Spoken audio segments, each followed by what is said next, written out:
Macedonia থেকে Egypt আর Greece থেকে ভারত, চায়নার থেকেও দ্বিগুণ বড় সাম্রাজ্য তৈরি করেন মহান রাজা আলেকজান্ডার। যখন আলেকজান্ডার দ্য গ্রেট তার শেষ সময় ছিলেন, মৃত্যুর সময় তিনি তার সেনাপতিদের ডেকে নিজের 3টি শেষ ইচ্ছার কথা বলেন।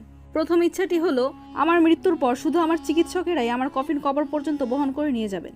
দ্বিতীয় ইচ্ছা, যে রাস্তা দিয়ে আমার কফিন কবর পর্যন্ত নিয়ে যাওয়া হবে সেই রাস্তায় আমার কোষাগারে সংরক্ষিত সোনার উপর অন্যান্য মূল্যবান পাথর ছড়িয়ে দেবে। আর 3 নম্বর, আমার সব যাত্রায় আমার 2 হাত যেন কফিনের বাইরে ঝুলে থাকে।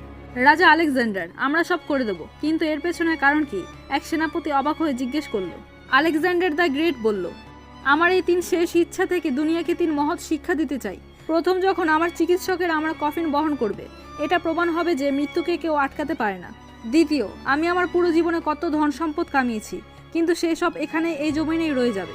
আর শেষে আমার খালি হাত প্রমাণ করবে, যতই মহান ব্যক্তি হোক, সে খালি হাতে এসেছিল আর খালি হাতে এসে যাবে।